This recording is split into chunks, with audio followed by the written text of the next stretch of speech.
Hello, virtuous thought leaders, scholars, and virtue change agents.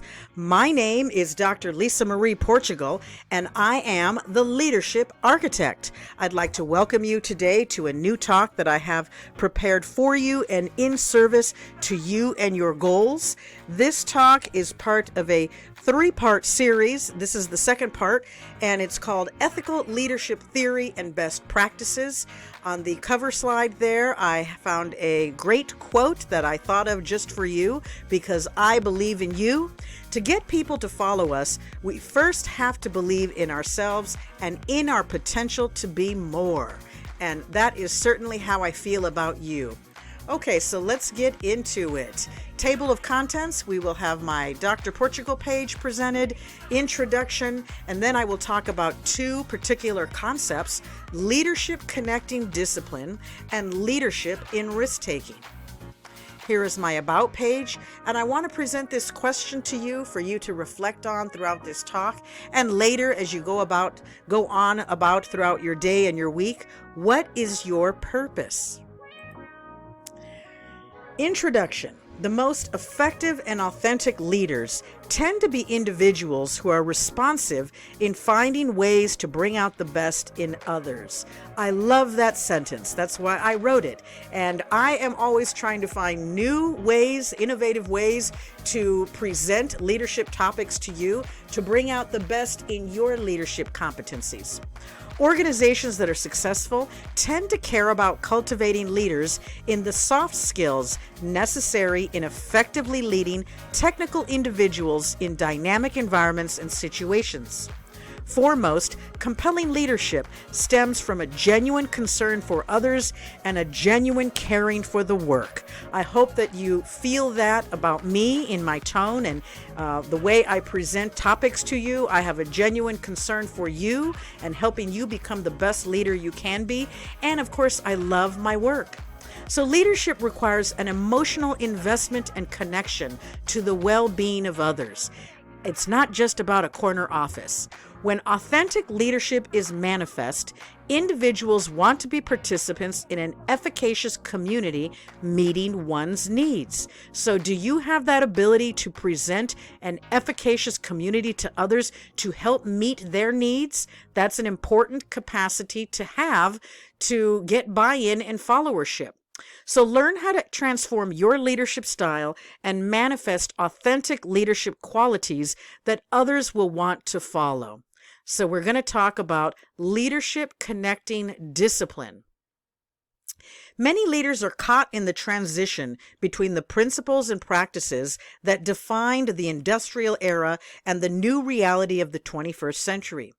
Endeavors to accomplish diversity in organizations, empowerment, and collaboration could deteriorate because the thought processes and beliefs of employees as well as leaders can be trapped in old paradigms valuing stability and control. It can be challenging for leaders to leave comfortable practices and methods they used in the past that helped them achieve success. Although new paradigm principles, when intentionally applied and practiced, can assist leaders in transitioning. A critical facet in transitioning to a new paradigm in leadership can be deliberately engaging soft, interpersonal dexterity to build a culture of collaboration, trust, and performance. Various leadership studies conducted in multiple institutions throughout many diverse countries have recorded managers failing often because of a deficiency in soft human expertise rather than technical capacity or hard work. So that's an important ending statement for this particular slide. Oftentimes we may see people rise to the top or in leadership management positions, and they may rise because they have great technical expertise. They know how to do their particular job very well, but they may fail because, be bad leaders or bad managers that others don't trust or don't want to follow because they may not have those soft skills. And so those soft skills and how we communicate with others leaders, and I'm going to go into some of those soft skills here on this graphic for you, are areas that we can develop in our own leadership competencies. Also, hard work I mentioned. A lot of times people will think, hard work is what gets them ahead, and oftentimes it can, but it's not the only thing that we need. There are a lot of other things that we need in our leadership style. So let's take a look at those things with this graphic. We want to model the way, meaning clarifying our values. And so for us as traditional Christians, we want to set the example. What are our traditional Christian virtues and values that we want to emulate in our leadership brand, in our purpose, and impart to other people? We want to inspire a shared vision. How do you envision the future? What is your model for the future? How are you going to get others excited about that future that you envision for yourself and for others? How do you enlist others, right? So these are all very important ideas for us to think about as traditional Christians. We want to challenge the process. We want to search for opportunities, and we want to experiment and take risks. And then we want to enable others to act by fostering collaboration and strengthening others, which is what I'm doing for you in this talk and all of the talks that I create for you. I want to strengthen your leadership capacity and help you move forward in whatever agenda that you outline for yourself, your family, your neighborhood, your church groups, your schools, and wherever you work, right? So modeling the way, as you can see, when I talk through all of these areas, this is my intention. This is what I'm setting the stage for. I'm practicing set the example for you and showing you how you can do that for yourself. Now, we're all going to do it in a different way because we all have our own talent and creativity. What is your way and what is your purpose? Next, we want to encourage the heart.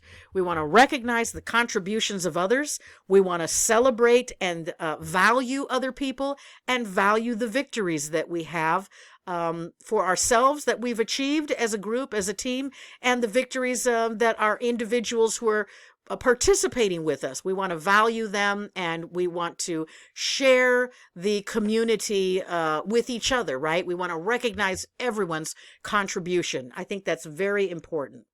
Okay, so let's move on. The next topic is about leadership in risk-taking.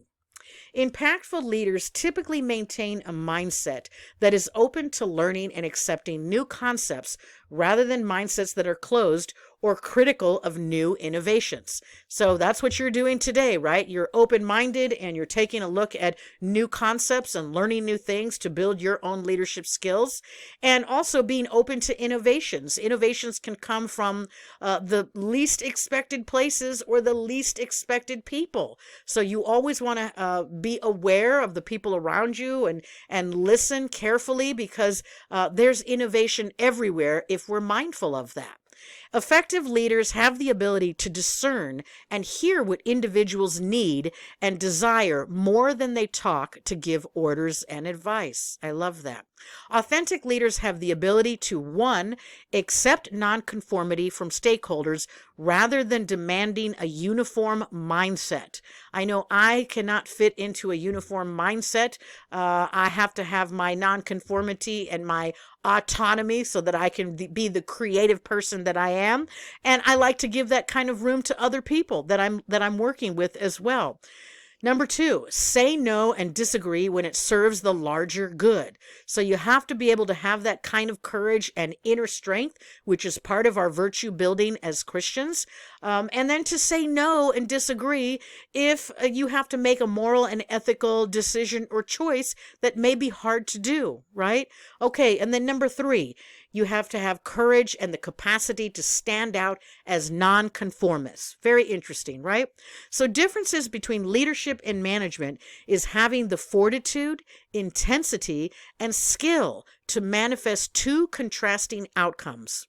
Management sustains a measure of order, predictability, and stability via an efficiency culture. Alternatively, authentic leadership has the ability to manifest virtue within a culture of integrity and agility that can assist institutions in thriving consistently over durations of time by fostering 1, long-term innovation, 2, positive relationships, 3, honesty, 4, transparency, and 5, openness. Effective leaders have the ability to manifest and expedite the tenacity required when authoring unconventional and difficult judgments that might at times disadvantage short-term results. So we have to have the courage and the capacity to stand out as those nonconformists and make those hard decisions that may oftentimes challenge our traditional Christian values and virtues, right? We have to stand for the right and the good when making moral and ethical decisions wherever we are. So let's take a look at this graphic here. Planning, we want to set the vision and mission. What is the vision and mission for your purpose, your leadership brand, and how do you share that with others?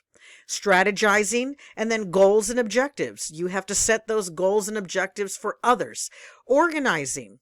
What is your organizational design? That's a very big concept there. If you're leading other people outside of work even, you're going to have some sort of organizational design, bullet points for others to say, yes, I believe in that person's vision. I want to follow that person.